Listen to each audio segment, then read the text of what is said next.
여러분 반갑습니다. 함께 공감하고 소통하는 쉬운 신앙 이야기 엘투브의 이메일입니다. 오늘은 어떤 영상을 여러분들이랑 나눌까 고민을 하다가 메시지가 하나 왔어요.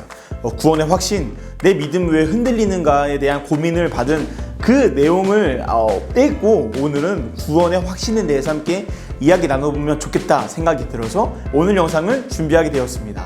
오늘의 주제, 구원의 확신, 내 믿음은 왜 흔들리는가?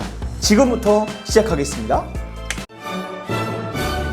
먼저 구원의 확신에 대해서 이야기하기 전에 첫 번째로 생각할 것은 구원은 어떻게 얻을 수 있는가입니다. 여러분, 우리는 구원을 어떻게 얻을 수 있을까요? 성경은 기독교에서 너무 단호하게 이야기합니다. 바로 예수 그리스도를 믿는 것입니다. 예수님을 믿는 것 외에 우리가 선행을 하든 108배를 하든 착한 일을 하든 모든 것 다 필요 없습니다. 우리가 구원을 얻을 수 있는 유일한 방법은 예수 그리스도를 믿는 것이다. 그다음 두 번째 함께 생각해 볼 것은 우리가 예수님을 믿고 구원을 얻었다는 것을 알고 있는데 왜 우리들의 구원이, 왜 우리들의 믿음이 흔들리는가입니다.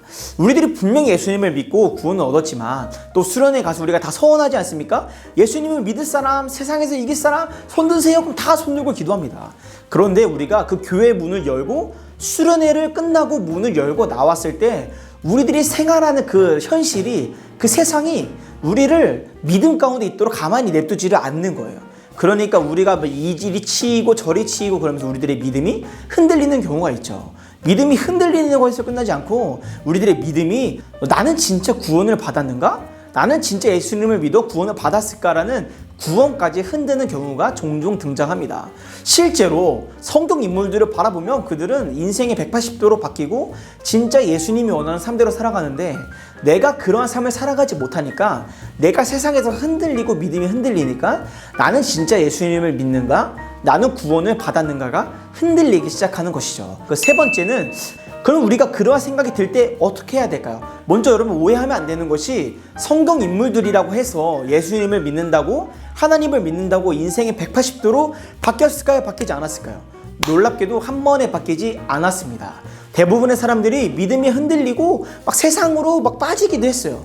구약의 대표적인 인물 누가 있을까요? 이스라엘의 위대한 왕 다윗조차 끊임없이 예수님을 믿으며 살아가며 노력했지만 그가 왕이 되고 여러 가지 죄악도 짓고 하나님 앞에서 범죄하는 경우도 등장하죠. 신약에서 누가 있을까요? 베드로가 있죠. 예수님의 수제자.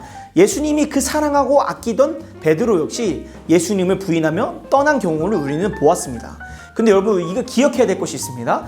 성경 인물들이 180도로 바뀌지 않았다고 해서 여러분들이 짓고 있는 그 죄가 합당하다는 것은 아니에요.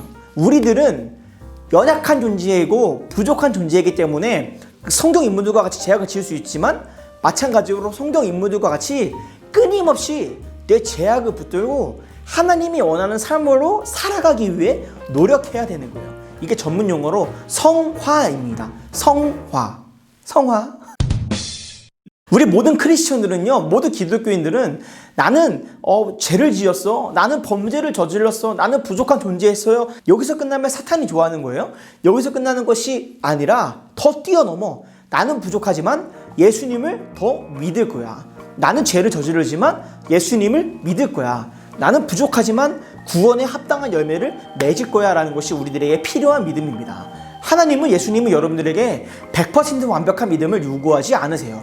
그 부족함, 그 연약함, 그 제약된 삶을 가지고 예수님한테로 나아오기를 원하시는 분이 바로 예수님이신 것입니다. 내 인생이 모든 것들이 한번에 바뀌지 않았다고 해서 낙심하는 것이 아니라 그 안에서 일어나 성화의 삶을 살아가며 예수님을 원하는 그 모습을 끝까지 살아가야 되는 것이 우리 크리스천들의 삶인 것이죠. 언제까지 우리는 성화의 삶을 살아가야 될까요? 예수님이 이 땅에 오실 때까지, 천국에 들어갈 때까지, 하나님 나라에 들어갈 때까지 누구든지 완벽한 삶을 살아가지 않고 모두 다 성화의 삶을 살아가야 된다는 것입니다. 여러분, 마지막으로 여러분들에게 말씀드리고 싶은 것이 있는데, 여러분들 중에 나는 지금 구원을 받았는가? 나는 진짜 예수님을 믿었는가? 고민하는 분들 분명히 있을 거예요. 그런데 그 고민이, 그 의심이 오히려 합당하다는 것입니다. 내 믿음을, 내 구원을 한 번도 의심하지 않고 맹목적으로 믿는 분들은 오히려 엄청난 일이 생겼을 때는 하나님한테로, 예수님한테로 떠나가는 경우가 많아요. 오히려 여러분들의 그 의심이, 여러분들의 그 궁금증이 오히려 합당한 믿음이라는 것이죠. 그런데 여기서 더 중요한 것은 그 의심에서, 궁금증에서 끝나는 것이 아니라 그 의심을 어디까지 끌고 가야 될까요? 맞습니다. 성경 말씀까지 끌고 와야 돼요. 여러분들의 그 의심을 여러분들의 감정, 여러분들의 생각에서만 끝나는 것이 아니라 내 지금 믿음이, 내 신앙이, 내 구원이 성경 말씀에 합당한가를 아닌가를 살펴보며 여러분들의 믿음을 재점검하는, 재확인하는 시간이 되었으면 좋겠습니다. 여러분, 누구나 믿음이 흔들릴 수 있습니다. 누구나 구원이 흔들릴 수 있습니다. 지금 앞에서 떠들지만 저 역시도 믿음이 수없이 흔들립니다. 그렇지만 우리가 바라볼 분 누굴까요? 유일하신 구원자 예수 그리스도를 바라보며 우리 안에 함께 계시는 성령님을 힘입어 성화의 삶을 살아가 마지막 날 그 끝까지 하나님 나라에 들어갈 때까지 성화의 삶을 살아가는, 구원에 합당한 열매를 맺으며 끊임없이 세상과 함께 싸워가는, 사탄한테 패배하지 않은 여러분들이 되었으면, 제가 되었으면 좋겠습니다. 영상 끝까지 시청해주신 여러분 너무나 감사드립니다. 여러분 모두 다 예수님을 믿었다면 구원받았습니다.